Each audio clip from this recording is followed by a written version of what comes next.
You're thinking about moving to Central Washington. You're picturing peaceful orchards, rolling hills, and affordable homes with epic views, right? Well, you're pretty right, because buying a home here is not what most people expect. And if you don't know the quirks ahead of time, it can cost you big. Stick around because I'm here to break down some of the biggest surprises that buyers see when they move to the area. And I'll tell you what you need to watch out for to protect your wallet and your sanity. Hey, I'm Amanda Dallman, and I'm your Central Washington realtor. We help people locate from across the country and even overseas to this beautiful region. And trust me, I've seen every look of shock, confusion, and the occasional, "What is this?" moment that you can possibly imagine. So let's make sure you don't end up with some buyer's remorse. First up, let's talk about some of the neighborhoods. You might be used to some of these huge master plan communities with resort style amenities that we see a lot in like Texas, Florida, or Arizona. Communities that might have pools or splash pads or community centers. That doesn't really happen here in Central Washington. You will find that there are a few resort style communities here in the area, such as Suncadia and Cle Elum, or the Lookout in Chelan, or Wapato Point in Manson. But Wenatchee or East Wenatchee, it just doesn't exist. Central Washington, we don't have large developers like Toll Brother Developments or D.R. Horton subdivisions with 500 homes. In fact, D.R. Horton is only building in tiny pockets in Ellensburg and Cle Elum, and that's pretty much it for national builders in Central Washington. Most of the homes here are built by local families who have been building in the area for a very long time. When an orchardist decides to sell a few acres, a builder swoops in and builds out maybe a small loop or street, and that's about it. It's really common to find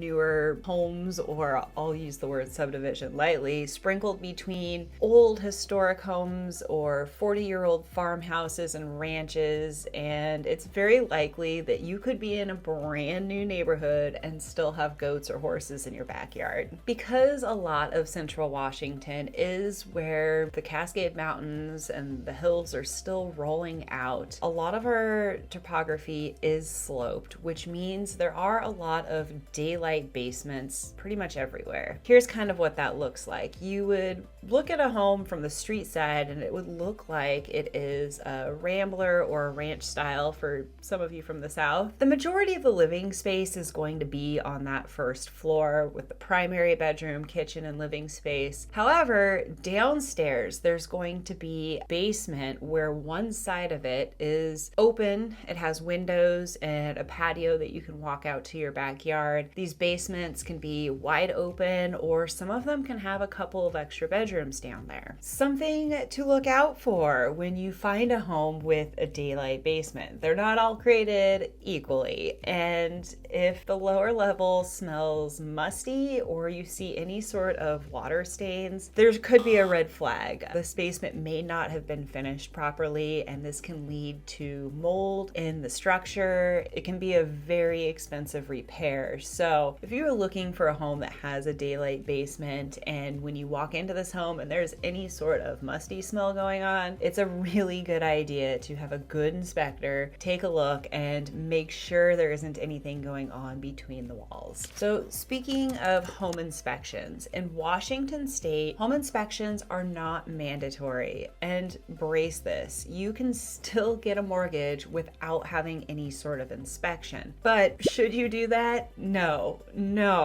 You should always get an inspection on a home that you're buying. An inspection is going to tell you what's lurking behind that fresh coat of paint, like old wiring, steep staircases that feel like you're cliff diving, or plumbing systems that are old. You never know what you're going to find, so always get a good inspection. Here is another thing about inspections in Washington State. They are not pass-fail. What an inspection does is it points out everything in the home that is either end of of life, a health issue, a safety issue, something that is probably going to need maintenance soon. And it's kind of up to you to decide if these issues are deal breakers or not. And if maybe they are a deal breaker, I can help you navigate through the negotiation process of what we could do to either correct some of these issues, or if maybe it's a better idea to walk away from the deal. These are some types of things that would be reasonable to negotiate for here in Central Washington. Things that would be a health or major safety concern, such as any sort of structural repairs, foundation issues, a new roof. Maybe you might get some money back for that, just depending on how far gone the roof is and how well the home was priced when it came on the market. Things that you're probably not going to get credits for right now because of the competitiveness in the market is something like new carpet or new interior paint, unless it's really bad. The market is still fairly competitive in the Wenatchee area, especially for homes priced between $400,000 and $700,000. Another thing that you need to know about moving to Central Washington or Washington in general is that a seller's disclosure form is required for a seller to complete by law. This form will ask the seller about questions about water leaks, foundation cracks, septic issues, creepy monsters in the closet. No, I'm just kidding.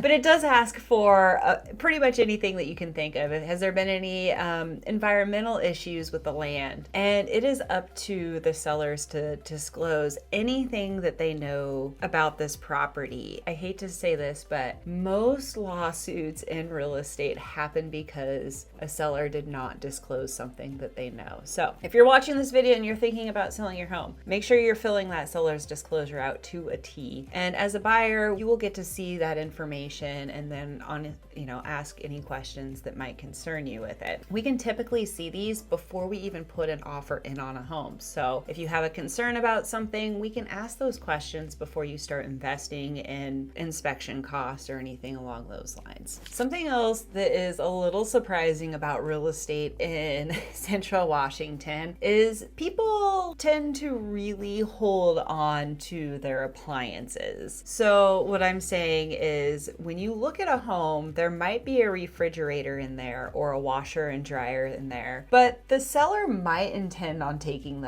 those items with them. So it's really important to make sure that we are understanding what is staying in the home. And, if you're going to be bringing your washer and dryer from wherever you're coming from, these are things that we want to look into because let's face it, you're talking about a few $1,000s here and there for every appliance that is not in that house when you end up moving into it. And a lot of new construction in the area will not have a washer and dryer or a refrigerator in it. So that is something else to keep in mind. Not just a resale home, but also new construction. These are things that are usually a little bit of an additional cost when you get into a home.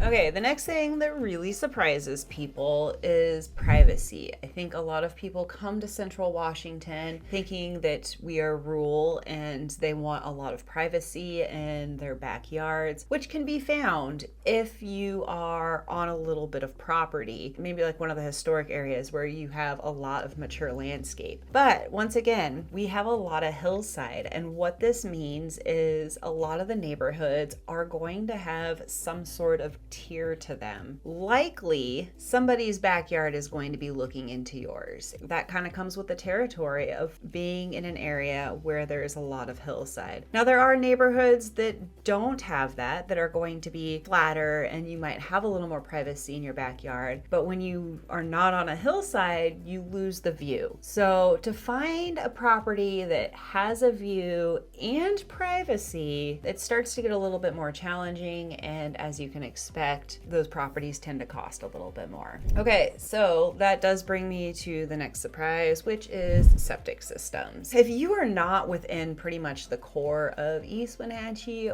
or regular Wenatchee, sounds kind of funny to say like that, but Wenatchee or East Wenatchee, you are likely going to be on septic. And some people have a really hard time with this idea. There are many different types of septics out there. Some are a little more complicated than others. And I think we can have a more in-depth conversation about septic if you are kind of on the fence of whether or not septic is something that you want to deal with. The nice thing about septic is, though, no monthly sewage bills, which is fantastic. And you typically get a little bit more of a yard. So if you're okay with both of those things, then maybe that's something you want to look for. The downside is they do have to be maintained every couple of years. They need to be pumped and cleaned. If you have a septic with a screen, that needs to be cleaned a little bit more frequently. And the real bad side is if you do not keep up on the maintenance, it can be tens of thousands of dollars to fix a septic system. So a lot to consider there. Another thing that kind of surprises people moving to Central Washington is irrigation. And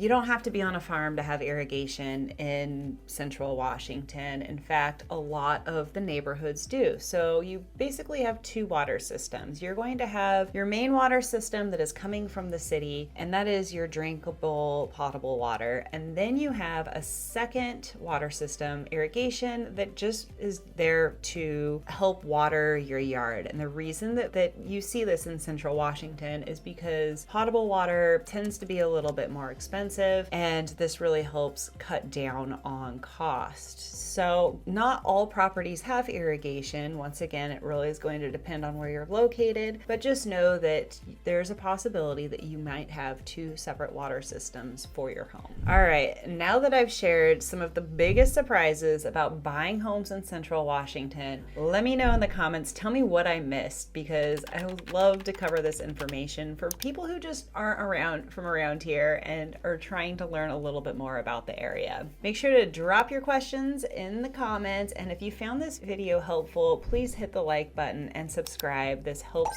the channel and video get pushed out to more people like you. Thank you very much for watching. I'm Amanda Dallman, your local Central Washington realtor, and I will see you next week.